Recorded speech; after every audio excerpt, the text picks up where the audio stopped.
आणि वंचित बहुजन आघाडीचे अध्यक्ष ॲडव्होकेट प्रकाश आंबेडकर यांचे अलीकडे 2 बैठका सुद्धा झाल्या आणि दोन्ही पक्षांनी त्याचप्रमाणे या दोन्ही पक्षांच्या प्रमुखांनी असा निर्णय घेतला की सध्या जे देशामध्ये वातावरण आहे आणि देश एका हुकुमशाहीकडे वाटचाल करीत आहे, जनतेचे जे ज्वलंत प्रश्न आहेत, जिव्हाळ्याचे, महत्वाचे आणि तातडीचे प्रश्न आहेत, त्यांच्याकडे पूर्णपणे दुर्लक्ष करून नको नको त्या गोष्टींना प्राधान्य दिलं जात आहे, नको नको त्या गोष्टींवर वादंग माजवलं जात आहे आणि एका प्रकारे देश भरकटवण्याचीच प्रक्रिया सुरू आहे की काय अशी रास्त भीती वाटावी अशी परिस्थिती निर्माण होते आहे. आणि म्हणून या दोन्ही पक्षांनी आपल्या देशाच्या भवितव्याचा विचार करून, राष्ट्रप्रथम याचा विचार करून एकत्र यायचं ठरवलंय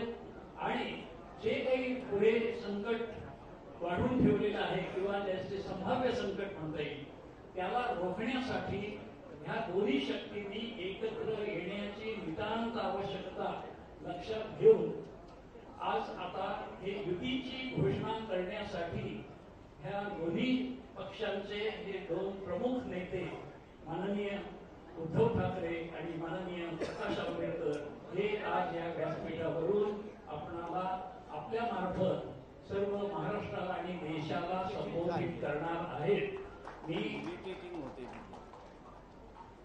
आपण सर्व पत्रकार बंधू भगिनी आणि हे दोन्ही नेते यांच्यामध्ये अधिक जास्त वेळ घेत नाही. मी विनंती करतो की आता या पत्रकार परिषदेची सुरुवात करावी.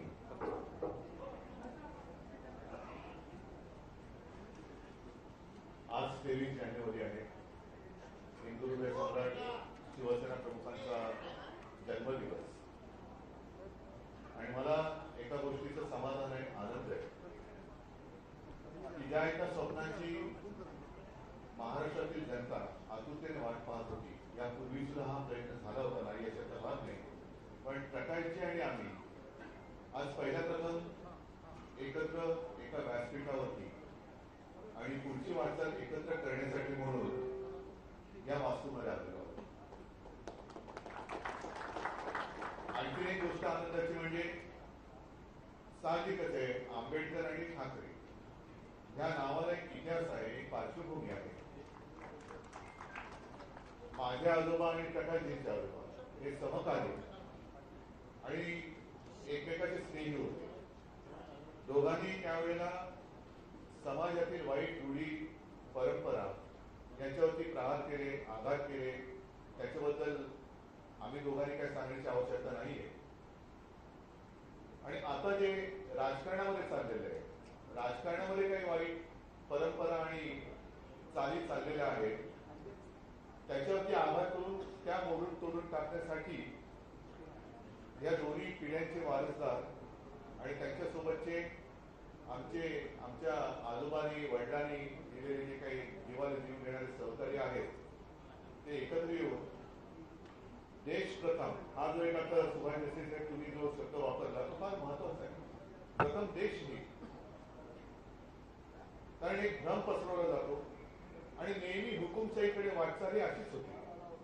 जनतेला भ्रमात ठेवायचं, नको त्या वादामध्ये अडकून ठेवायचं आणि आपलं इच्छित जे आहे ते साध्य करून द्यायचं. नेमकं त्याच एक वैचारिक प्रदूषणातून देशाला मोकळा श्वास घेण्यासाठी आणि देशातील लोकशाही जिवंत ठेवण्यासाठी घटनेचं महत्व, संविधान हे त्याचं महत्व आणि पावित्र्य आभारी ठेवण्यासाठी म्हणून आम्ही दोघं एकत्र येत आहोत.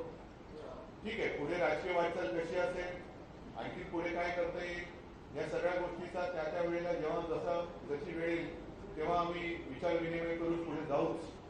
पण एक गोष्ट नक्की की महाराष्ट्रातील आपण एक असा एक शब्द आहे, तळागाळातील जनता. त्या तळागाळातल्या जनतेपर्यंत जे काही देशात चाललेलं आहे ते पोहोचवण्याची आज गरज आहे.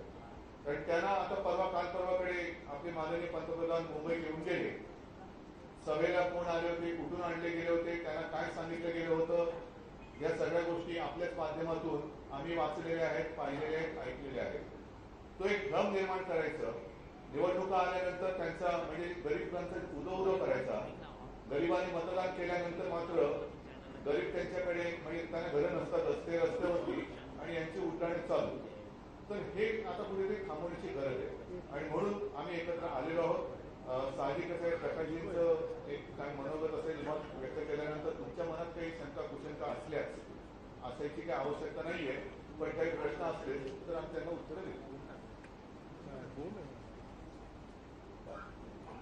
बाळासाहेबांच्या असणाऱ्या वाढदिवसाच्या निमित्ताने असणारा आजची घोषणा वंचित बहुजन आघाडी आणि शिवसेना यापुढे निवडणुकीमध्ये एक बदलाचं राजकारण या ठिकाणी सुरुवात करतो.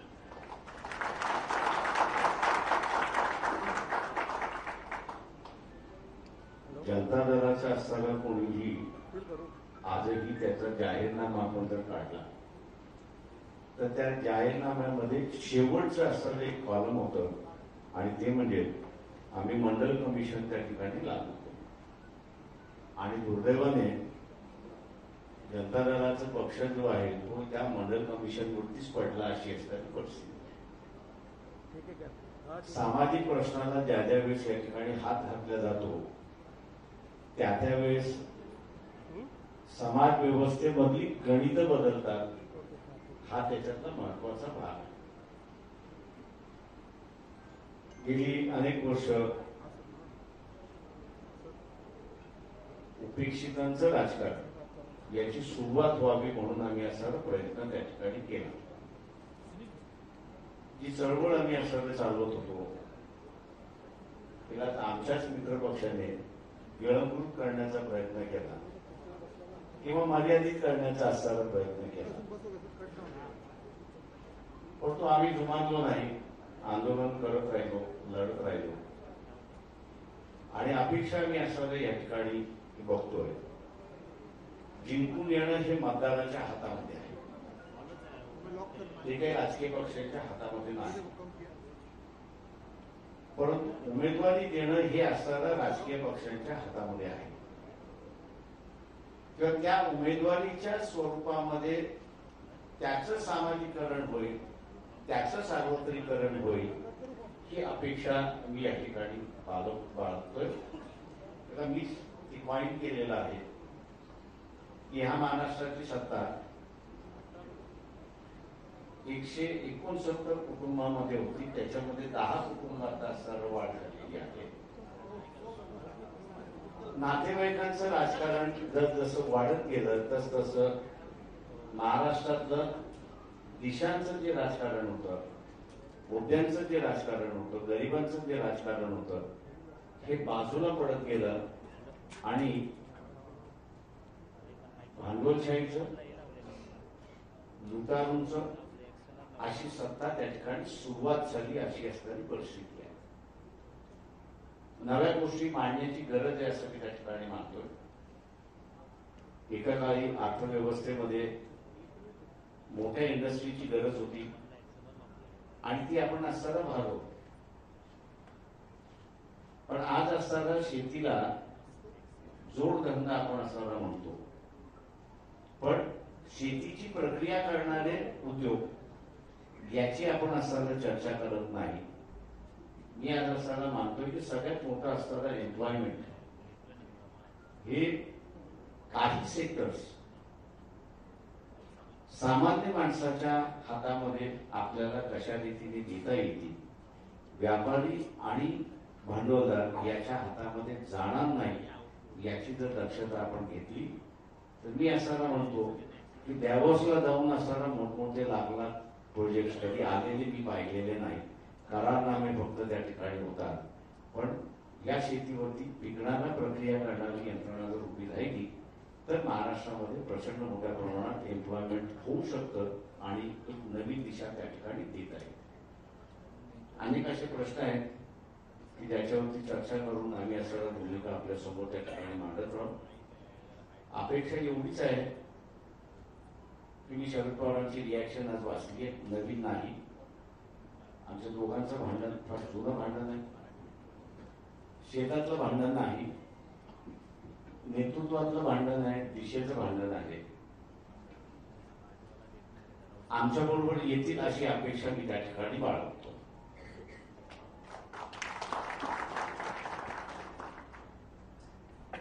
कारण हा लढा मी काही वेगळ्या मार्गाने बघतो. नरसिंहराव ज्यावेळेस पंतप्रधान झाले आणि व्ही.पी. सिंग आणि चंद्रशेखर गेले त्यावेळेस मी खासदार झालो. आमचा पहिला असणारा आवाज होता त्यावेळेसचे टेलिकॉम मंत्री जे होते त्यांच्या विरोधात. 15 दिवस आम्ही असं सभागृह बंद केलं. नरसिंहरावांचे असणारे चांगले संबंध होते म्हणून त्यांनी महिन्याभरानंतर बोलून घेतलं आणि विचारलं की तुम्ही काय केलं. म्हटलं आंदोलन केलं. तुम्ही त्याच्या पुढे काय केलं तेवढं मला सांगा. तर म्हटलं माझ्या लक्षात आलेलं नाही, संध्याकाळी या सांगतो. आणि संध्याकाळी बसल्यानंतर त्यांनी असं सांगितलं की अशा रीतीने तुम्ही असं चालवत गेला तर पॉलिटिकल लिडरशिप या देशामध्ये तुम्ही संपवणार. आज दुर्दैवाने मी असं जे बघतोय त्या काळी नंतर आम्ही असं त्या सगळ्या गोष्टी थांबून व्यवस्थित रित्याने असं मांडण्याचा प्रयत्न केला. पण आज ईडीच्या मार्फत या देशातला पॉलिटिकल लिडरशिप संपवण्याचा असणारा भाग त्या ठिकाणी चाललेला आहे. त्यांनी खरंच आरोप केला असेल, खरंच पैसे टाकले असेल तर त्यांच्या कोर्टात घेऊन जा, केसेस चालवा आणि जेलमध्ये टाका. पण कोर्टात जायचं नाही, जेलमध्ये चालवायचं नाही आणि फक्त लिडरशिपवरती असणारा जो आक्षेप घेण्याचा असणारा भाग आणि कॅरेक्टर रेसिग्नेशन करण्याचा जो भाग चाललेला आहे तो सगळ्यात मोठा डेंजरस मी असताना त्या ठिकाणी मानतो. आपण कोणीही अमरपट्टा घेऊन आलेलो नाही. एक दिवस आपलाही असणारा अंत होणार आहे, तसा नरेंद्र मोदी यांचाही अंत होणार आहे. त्यांच्या पक्षामध्ये त्यांनी लिडरशिप,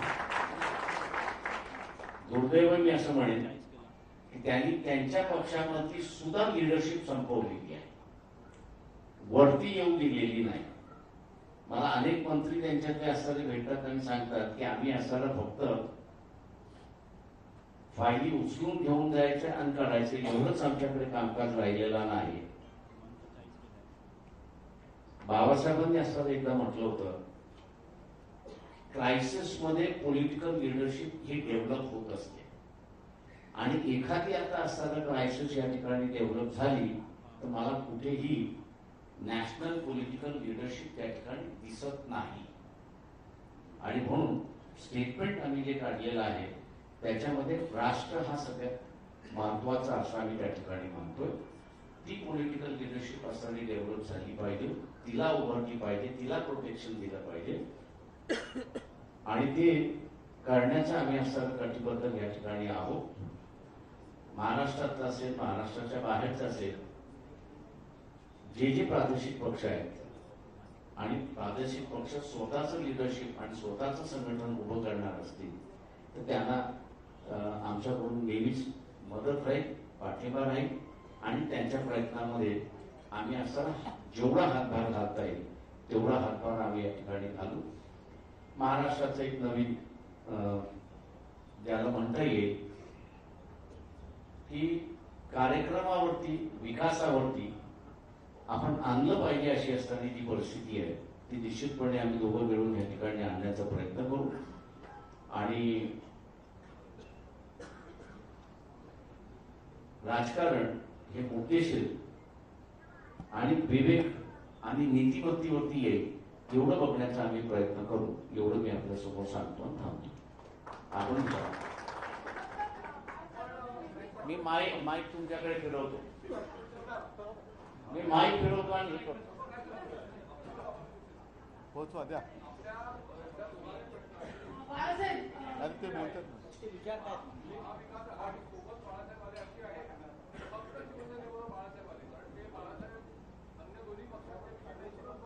ते आता असताना जे आहे ते आम्ही दोघंच एकत्र आलेलो आहोत.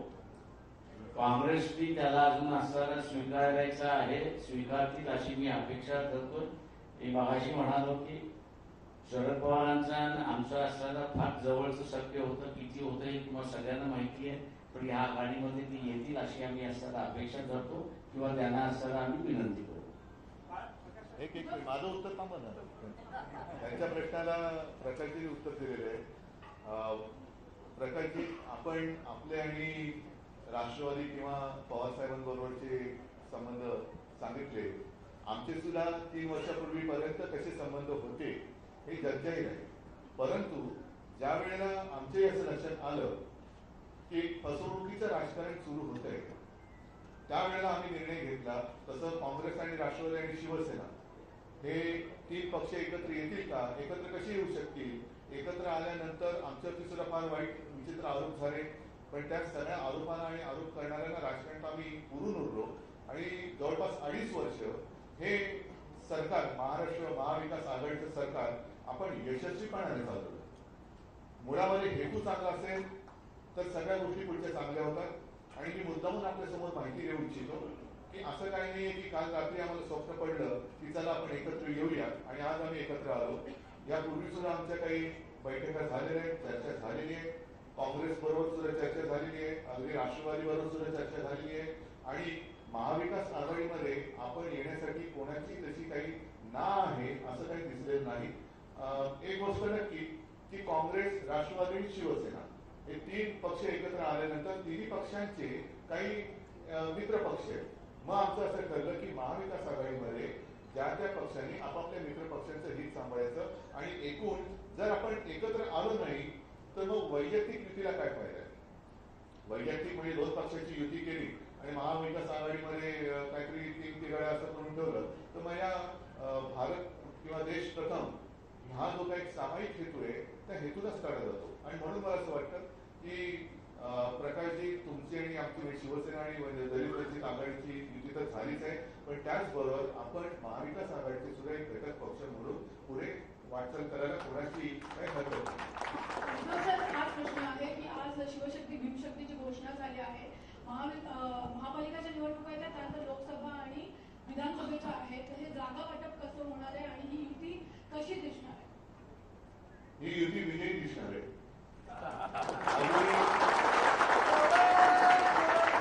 अजूनही निवडणुका जाहीर झालेल्या नाहीत. आम्ही तर सांगतोय पहिल्या दिवसापासून निवडणुका घ्या, हिंमत असेल तर निवडणुका घ्या.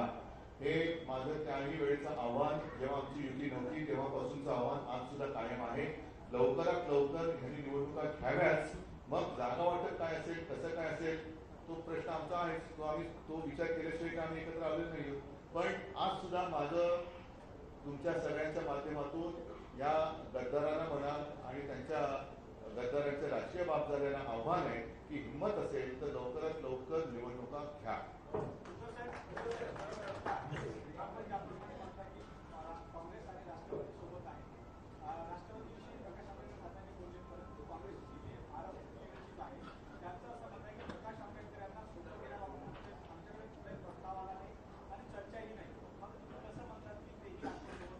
दिसेल ना आज मी जे काय बोलले ते खरं आहे का, ते जे काय बोलले ते खरं आहे ते दिसेल.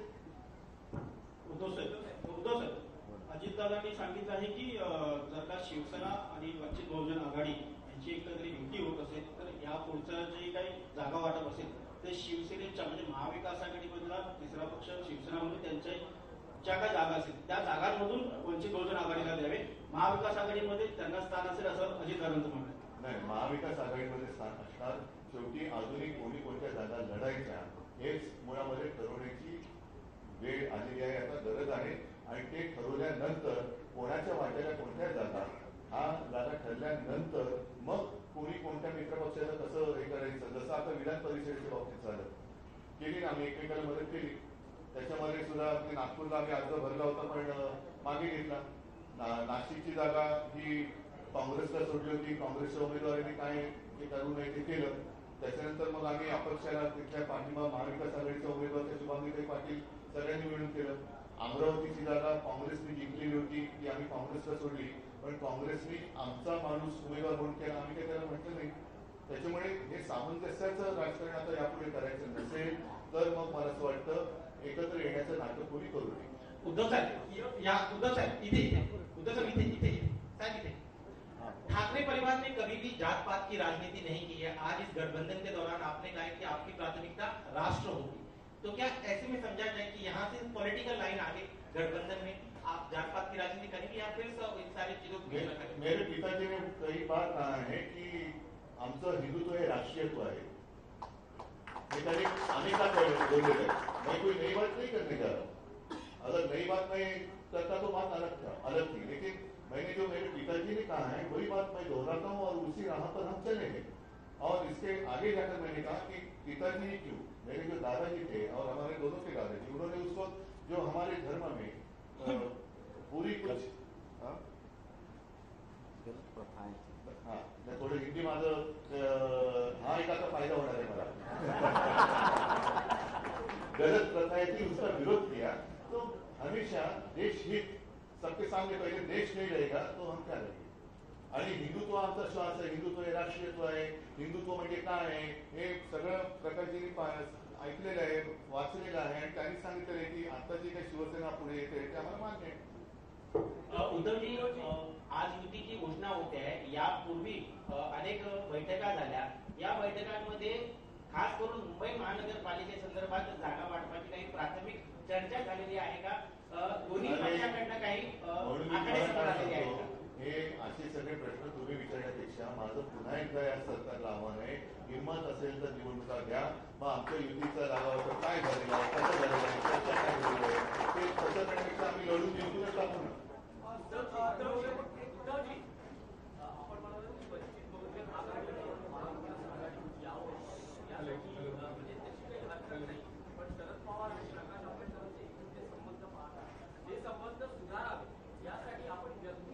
नक्कीच करणार ना. म्हणून मी तर असंच म्हणेन की त्यावेळेला आम्हाला गृहीत धरून राजकारण केलं गेलं होतं एक 2.5-3 वर्षापूर्वी की शिवसेना काँग्रेससोबत जाऊ शकत नाही, शिवसेना राष्ट्रवादीसोबत जाऊ शकत नाही. त्याच वेळेला मला असं सांगत होतं की बघा राष्ट्रवादी बरोबर चाललंय, पवारसाहेबांचं लौकिक तुम्हाला माहिती आहे, तरी पण दगा देतील. हे मी जाहीर भाषणात सांगितलेलं आहे. मी त्यांच्याकडे बघत राहिलो आणि माझ्याच लोकांनी दगा दिला. म्हणजे एकूण जे राजकारण चाललेलं आहे की आता दुसऱ्याचं घर फोडून स्वतःचं घर सजवणारी अवलाद जी सत्तेवरती येऊ बघते ती जाणून टाकण्याची गरज आहे. आणि त्याच्यासाठी गरिबांचा आणि सगळ्यांचा जो एक धर्मविराट झालेला आहे तो दूर करण्याची गरज. माझा प्रश्न प्रकाश आंबेडकर साहेबांना आहे. बाळासाहेब, आता उद्धव साहेबांनी त्यांच्या हिंदुत्वाबद्दल सांगितलं नाही. आतापर्यंत शिवसेना आणि वंचित बहुजन आघाडी किंवा प्रामुख्याने हिंदुत्वाचा मुद्दा होता. उद्धव साहेबांनी जे मुद्द्यावर जे हिंदुत्व सांगितलं सर, त्याच्याबद्दल तुमचं काय म्हणणं आहे? ते स्वीकार्य असेल का वंचित बहुजन आघाडीला?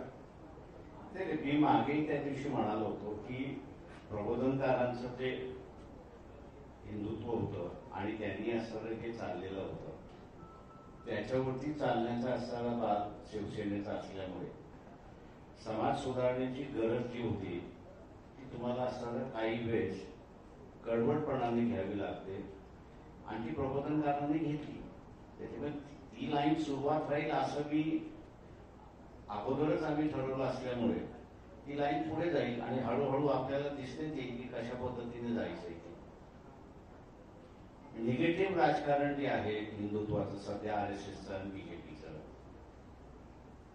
द्वेषाचं जे आहे की आम्ही ख्रिश्चनांच्या विरोधात, आम्ही मुसलमानांच्या विरोधात आणि म्हणून सगळ्यांनी एकत्र या, असं जे आहे याच्यापेक्षा समाज व्यवस्था एकत्र कशी आली पाहिजे, कुठच्या मुद्द्यांवरती आली पाहिजे, ती कशा पद्धतीने येईल याची असणारी मांडणी आम्ही करत जाणार आहोत.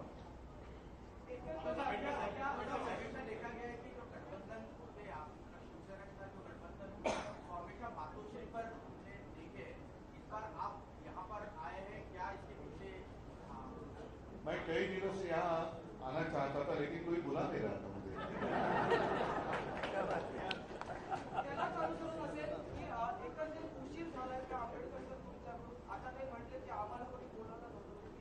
नाही, उशीर कोणत्याही गोष्टीला होत नसतं. उशीर झाला तरी चालेल पण सुरुवात होण्याची गरज असते. ती सुरुवातच झाली.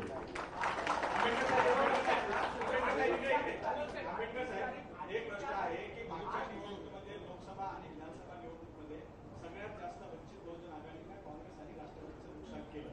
त्याच्यामुळे काँग्रेस आणि राष्ट्रवादी तुम्हाला यावेळेस सहन करण्याच्या स्थितीत नाही असं दिसतं. आधी गेल्या लोकसभेला आणि विधानसभेला यांनी नुकसान केलं असेल, पण आम्ही तर काँग्रेस आणि राष्ट्रवादीच्या विरोधातच लढलो होतो.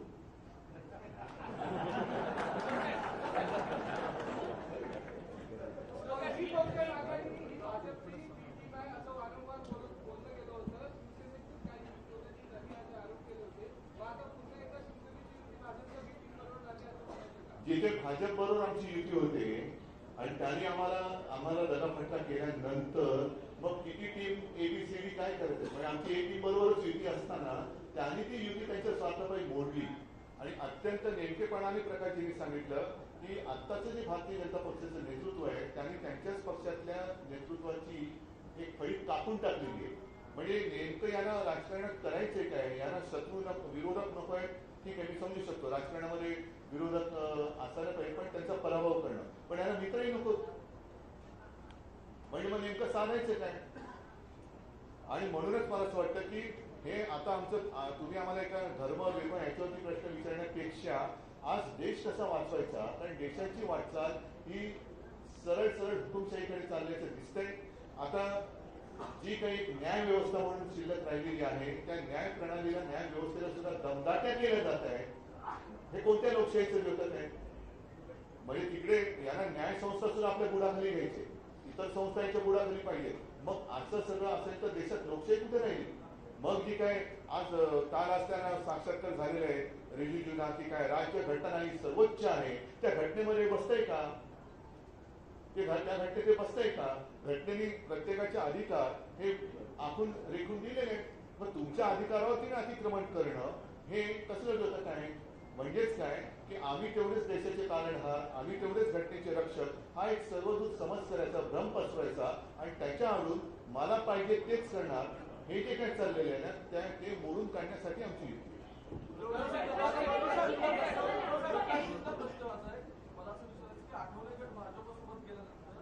कोण बोलतोय. अच्छा खाली. हा आम्हाला असं तळागाळाचे प्रश्न पडले.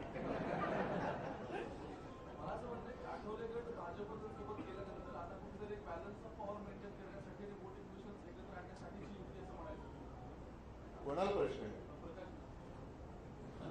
मी आपला कोणाबरोबर गेलोच नव्हतो, मी आपलं एकटंच लढत होतो, त्याच्यामुळे बॅलन्सिंग करण्याचा प्रश्नच राहिला नाही.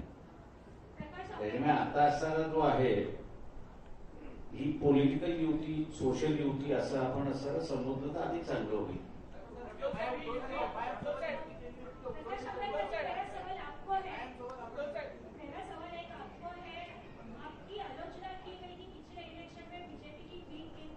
मैंने कहा ना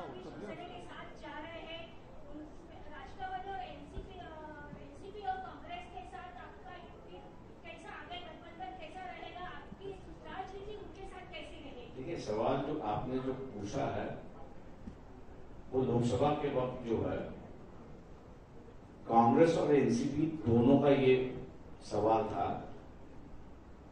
कि हम लोग कह रहे थे कि हम उनके साथ आने के लिए तैयार है और हम लोग की मांग ये थी 12 लोकसभा की सीटें हैं कि जो एनसीपी और कांग्रेस 5 बार हारी हुई है, जो जीती नहीं है.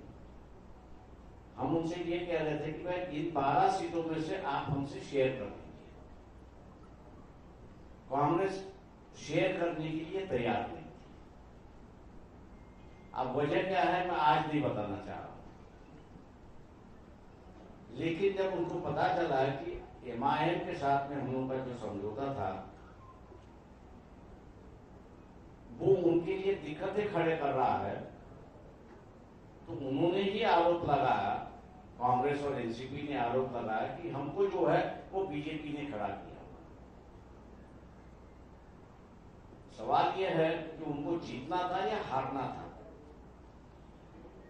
पिछले लोकसभा के इलेक्शन में हम लोग 65 लाख वोट लिए थे. अगर उसकी जोड़ अगर एनसीपी और कांग्रेस में हो जाती तो शायद मेरे ख्याल से 20-20 सीटें दोनों जीतते, ऐसी एक परिस्थिति है. सवाल यह है कि इसमें अगर कोई तथ्य होता तो लोग हमारे पीछे नहीं होते, लेकिन कांग्रेस की जो रणनीति थी, एनसीपी की जो रणनीति उस वक्त थी, अब मेरे ख्याल से उसको पीछे छोड़ना चाहिए.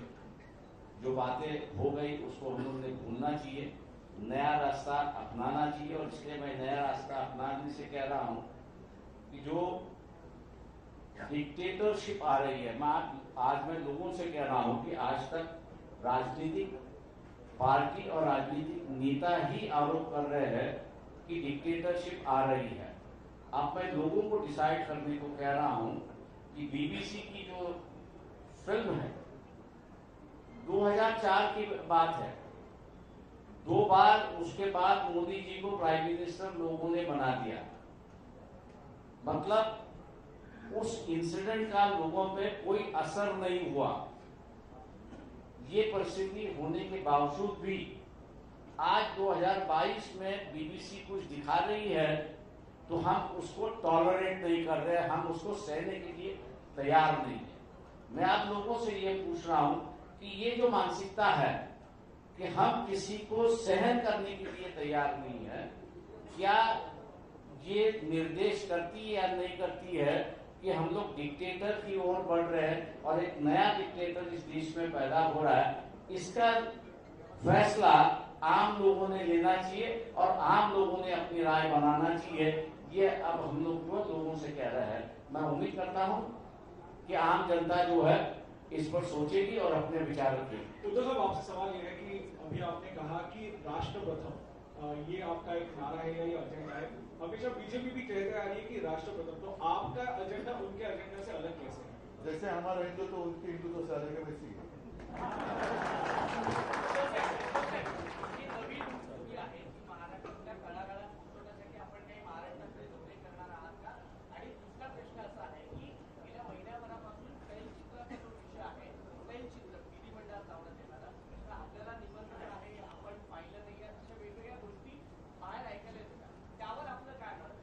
एक पहिला मुद्दा असा आहे की मी स्पष्ट करू इच्छितो, आता जे प्रकाशजींनी सांगितलं की नया रास्ता आणि त्याच्याबरोबर काँग्रेस आहे, राष्ट्रवादी आणि शिवसेना आहे, असे सगळे एकत्र आहेत आणि प्रकाशजी नया रास्ता म्हणतात, त्याच्याबरोबर नया रास्ता आणि नया रिश्ता, एक रिश्ते की नई शुरुआत हम करने जा रहे हैं आणि ज्या काही भूतकाळात चुका झाल्या असतील त्या आता गाडून टाकून आपल्याला पुढे जाणं गरजेचं आहे. कारण नाही तर खरंच आज देशासमोर नेतृत्व कोण करणार हा मोठा प्रश्न आहे आणि ती जी काही पोकळी तयार झालेली आहे ती पोकळी देशासाठी घातक आहे. आणि असंच जर काही या दिशेने राजकारण चालत आलं तर फार पूर्वी जे शिवसेना प्रमुख म्हणायचे की देशात अराजक येईल, तर देशाची अराजकाकडे ही वाटचाल तर सुरू नाही झाली, हा एक प्रश्न स्वतःला विचारण्याची गरज आहे. आणि म्हणून मला असं वाटतं की ज्याप्रमाणे शिवसेना, काँग्रेस आणि राष्ट्रवादी, माझा काही त्यावेळेला संबंध नव्हता राजकीय, जेव्हा आम्ही 25-30 वर्ष एक हिंदुत्व भाजप एकले म्हणजे आम्ही वटपौर्णिमा करत होतो, सगळं करत होतो. याचा अर्थ असा नाही की जन्मोजन्मी हात जाऊ द्यायचा, पण त्यांनी मात्र काही करायचं, त्यांनी पीडीपी बरोबर बसायचं, त्यांनी यांच्या बरोबर जायचं, त्यांनी त्यांच्या बरोबर जायचं. म्हणजे आम्ही वटपौर्णिमा करतो ते बाहेर खरी पण होते, असं हिंदुत्व आम्हाला मान्य नव्हतं. आणि खरं हिंदुत्व काय आहे की ठीक आहे ना, आज मोहन भागवत आज म्हणजे तुम्ही दसऱ्याच्या वेळेस बोलवलं, मशिदीत जाऊन आले, हिंदुत्व सोडलं का त्यांनी? भारतीय जनता पक्षाने पीडीपी बरोबर समझोता केला होता, हिंदुत्व सोडलं का त्यांनी? संघमुक्त भारत म्हणणाऱ्या नितीश कुमार बरोबर त्यांनी आता त्यावेळेचा चाललेला लालू आणि त्यांचा संसार मोडून घुसले होते. हे दुसऱ्याचा संसार मोडून त्याच्याबरोबर साठवणूक करणं हे हिंदुत्व आहे का? तर ह्या सगळ्या गोष्टी आता खूप झाल्या. ते जे म्हणतील तेच खरं, हा एक जो भ्रम ते निर्माण करतात तो मोडून काढण्यासाठी आम्ही एकत्र आलेलो आहोत.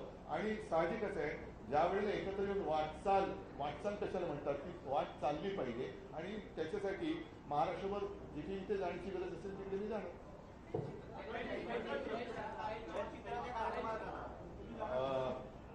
तैलचित्राबद्दल बोलणं कठीण आहे.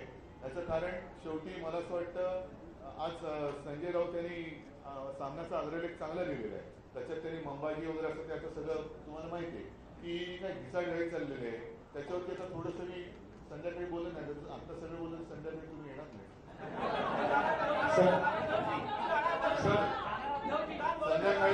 संध्याकाळी मी जाणार आहे, नक्की जाणार आहे. 5 वाजता रिगलच्या पुतळ्याच्या इकडे मी नक्की जाणार आहे आणि त्याच्यानंतर 6 वाजता षण्मुखानंद हॉलमध्ये नक्की जाणार सर, नाशिक पदवीधर मतदारसंघामध्ये वंचित बहुजन आघाडीचे उमेदवार आहेत, तर त्यांच्याबद्दलचं काय स्पष्टीकरण?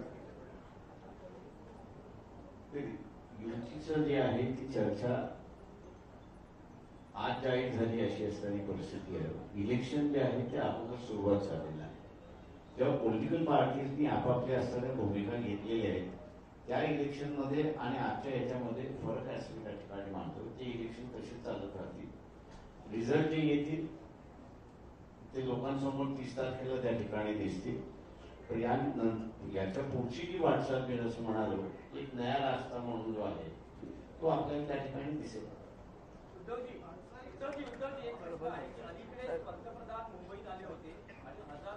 शेवटचा हजारो कोटी प्रकल्पांची भूमिपूजन झाली. मुंबई महापालिकेच्या प्रचाराला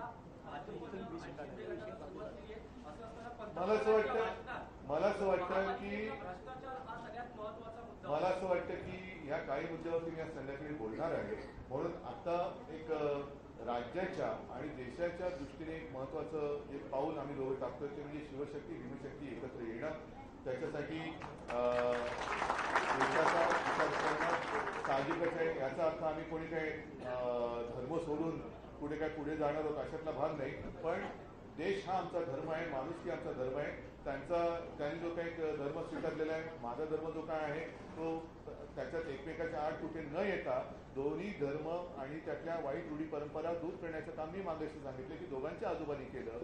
तीच वाटचाल आम्ही यापुढे करत आहोत. ठीक आहे. मला असं वाटतं